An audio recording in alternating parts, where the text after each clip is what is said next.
guys, and welcome back to another video. In this video we're going through the West Coast Eagles versus Fremantle Dockers derby game, in which West Coast got smashed. Simple as that. They pretty much had no one turn up in a fantasy or SuperCoach way except for Ryan Marrick there, who ended up on a 101-1-2-3, which was outstanding, and he's become arguably the top trade target, or one of the top trade targets for the week there because of that huge score.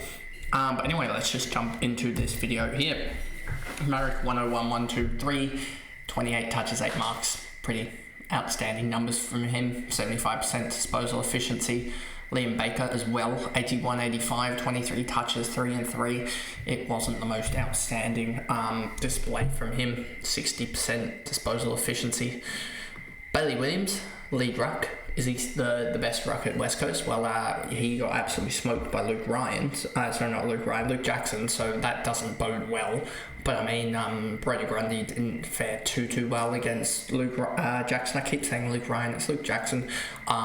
So yeah, it doesn't mean too much. We'll see. I don't think Flynn will come back this week, even though we kicked 2 in the practice game for the waffle. So yeah, that just shows that Williams probably has a stranglehold on that spot now. And then you've got Cripps, 68-90 no. Jeremy McGovern, 57% time on ground for a 103 SuperCoach is absolutely huge, and don't know how he pulls it off, but he did get injured. I mean, he did have 93% disposal efficiency, and I don't know how long he is out for AFL injury list. Let's just go down to Eagles. And there we go. You've got McGovern, a doctor, 2 to 4 weeks. So yeah, there it is. So that'll be interesting to see what happens there with the team that they announce tomorrow night, because if they announce a more sort of lockdown player, that's not the one that I wanted, then Marrick's role could be ruined a little bit. So we'll just have to see about that. It is a toss-up between Marrick and Humphrey, because I feel like one of them is going to do well and then one of them is just going to be a fail pick. But they're still going to both make cash, so I'm even considering, do I just go both the mid prices there, and if they both absolutely pop off, which is a possibility, but I don't know if it's going to happen. If they both pop off, then it leaves me with needing not really any more forwards for a while, at least, till basically the 24th premium type areas. And also, it would mean that it would save me a lot. It would save me like 300, 400k, and it would almost catch me up with the guys that have the cash generation advantage, I feel like, in SuperCoach. So there's that. Baker, Williams, Cripps, McGovern. Yep, we walked through them all. Archer Reed had a much better game. He had like less touches, less hit-outs, but more marks and more goals, and he ended up on an 86 rather than a 9. Just shows how much efficiency matters. Dua came back down to earth with a 59-46 split, 6 clangers there. And then no one else really matters from West Coast. Hopefully they don't do the dumb thing of putting Elijah Hewitt sub again. That was just dumb. Don't do that again. And then you get over to the likes of Fremantle, and you get Brayshaw here, 110-1-3-1. He had 29 disposals, 7 tackles. I know this one's probably going to be a quicker recap, because I also did do this on the Monday night live stream.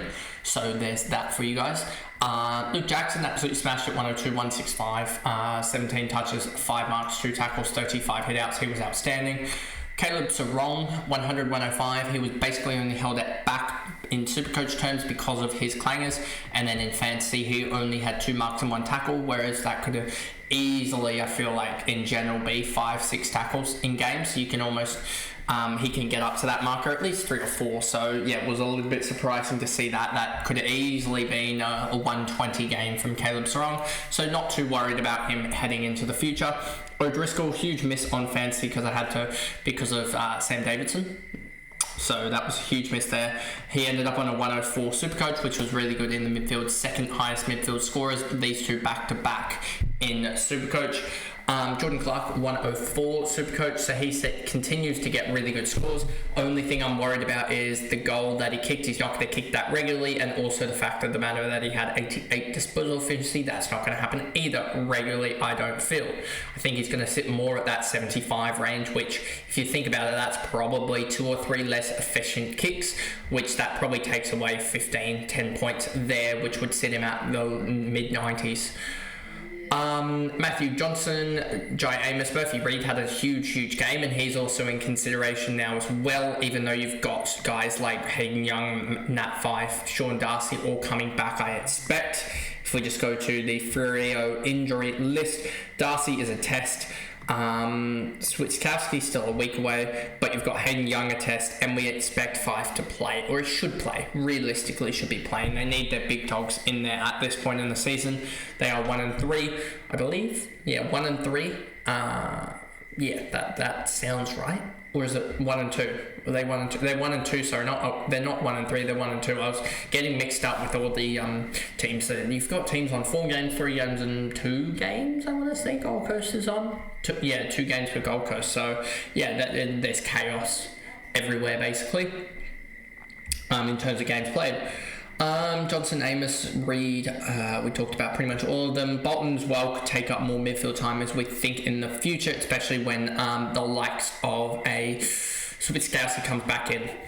Frederick, Rasmus, Banfield, Dudley did really well. We talk about him in Supercoach next week if he does it again, or even just scores like a 60, because that'll have a negative 30-40 break even, and you can move off of a Hewitt for like 60-70k cash gen so easily.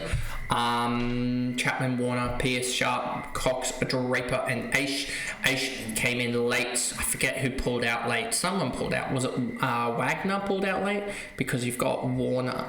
Yeah, I think it was Wagner got pulled out late from the side, and they put in Aish, and I think someone else as well came in late to the side, which is also a concern. Let me go to the injury report. Walker and Walters are there. Young's there, so no. Corey Wagner, calf tightness that made him miss. Jaguar O'Meara also the late withdrawal with illness, so he'll be back. Nat Fyfe increased his game time in the Waffle for his 3rd straight week in his comeback from knee surgery as well. So you got all those.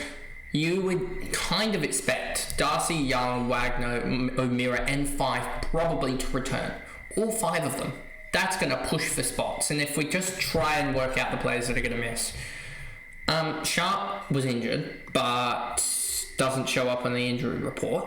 So there's that. So he's fine. He's going to stay. You would expect Aish to drop. Does Draper drop with no fullbacks coming in? Don't think so. So there's that. Because Pierce was playing, wasn't he? Where's Pierce?